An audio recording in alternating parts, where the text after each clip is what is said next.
Hey everyone, hope you're managing well with our extended stay at home time that we now have. I'm sure you've received notification from the district that we are going to be closed through at least April the 30th, and I believe Governor Wolf has also closed his businesses and schools indefinitely. So looks like remote learning is going to be something that we're going to be getting used to here for a little while.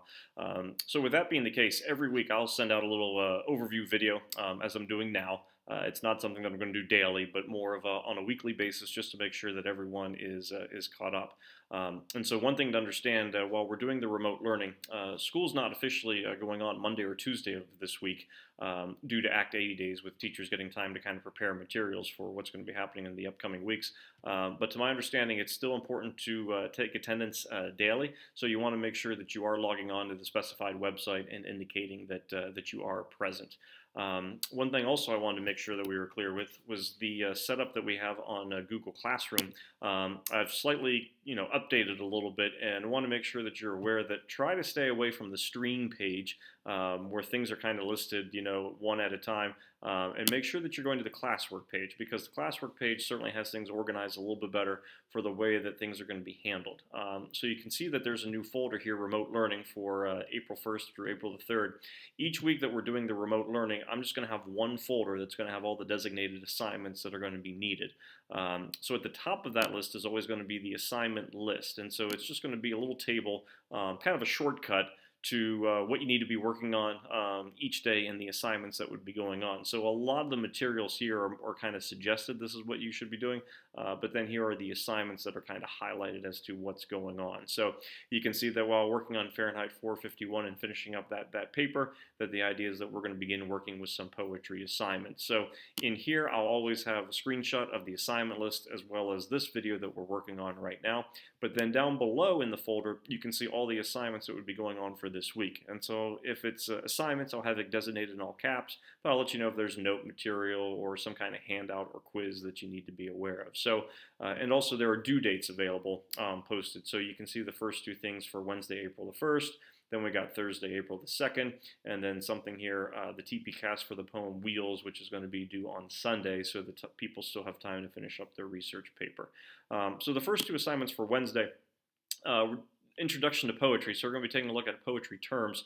There's an Ed puzzle. So here's a link, and we've done Ed puzzles already this year, but a link to an Ed puzzle, which is basically kind of like a guided discussion lecture that I recorded with 12 multiple choice questions embedded into the video that should be fairly easy to answer. Now, while watching this video, you also want to have your poetry term handout, which is right here for you.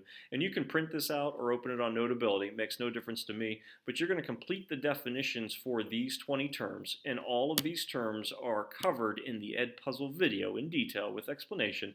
But you're going to have a definition of those terms and then resubmit this to me. So you can write the definitions through Notability, whether you want to handwrite them with a stylus or type them. Or if you want to print out the handout, handwrite on the paper and take a couple pictures of the handout and attach that, just so long as it's legibly done, I'd accept that as well. So either of those are perfectly fine.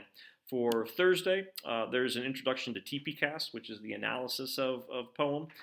That's only going to be about 1 minute and 30 seconds. It's a real short video that isn't going to take very long with only about 4 questions. So that introduction to TPCast is then going to be used for Friday's assignment, where we're going to do a TPCast analysis of the specific poem Wheels.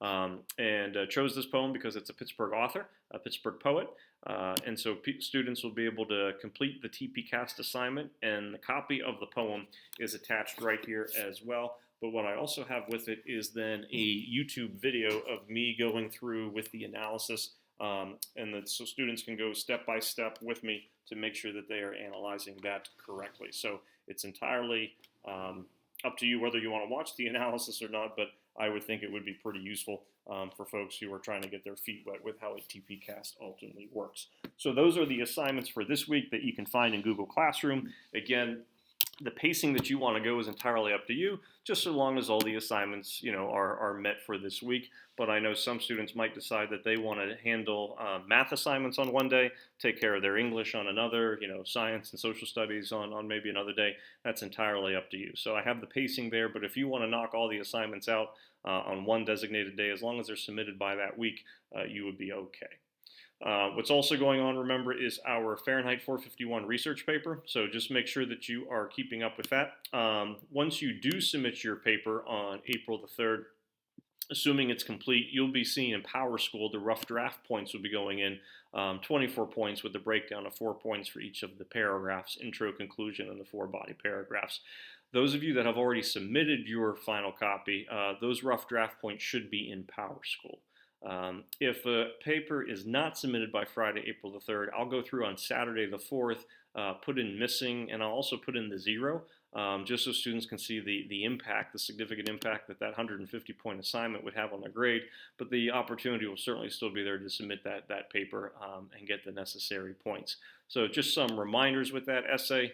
You want to make sure that you have at least one quotation coming from Fahrenheit 451, but most of the source material, most of the citations are going to be from the other sources that we found while in the library. You'll have an additional book source besides Fahrenheit 451. You'll have a grand total of at least 6 sources, but you can go beyond 6 if needed. And then just make sure that you take care of the formatting so far as the paragraphs, the citations, and how all that stuff goes. Counter argument paragraph should be included, and then of course lastly that works cited page. That essay, remember, is going to go in through turnitin.com. So your username would be your student Gmail, and then you came up with your password, although I believe most people went with the NHSD lunch code password that you use for most of your technology and devices. So research paper for Friday, and then the poetry unit, which I mentioned that we're working on starting this week. So those due dates here are posted. I made the due date Sunday for the video tutorial for Wheels, just in case anyone needed to finish up some things with their research paper for Friday. But again, as long as everything gets done this week, you can certainly go at your own pace. These are just suggested due dates, but making sure that everything does get done by the end of the weekend. If you have any questions, feel free to send me an email. You can also text me via Remind. And then also keep in mind that at the top of the classwork page, we do have office hours posted. So if there's something that you want to go over with me in detail, Wednesday morning at 10 o'clock would be a good time. One thing that is a little bit different is all Zoom meetings are now password protected. So there is your password. Oops, I'm sorry about that. There is your password, Mr. Kane C247, that you would just need to put in before entering into Zoom. But those office hours are, again, optional. That's not something that you are required to do. And if need be, we can do schedule another time if anyone is necessary to kind of get together and go over some material, but that time ends up not working for you. I hope everyone is doing well. And as I said, any questions, any concerns, please feel free to give me to get in touch with me, and we'll be able to help you out as soon as we can. Hope everyone's doing well, and hey, hoping that at some point this year we can get back together in the classroom. Till next week, have a good one and take care. See you later.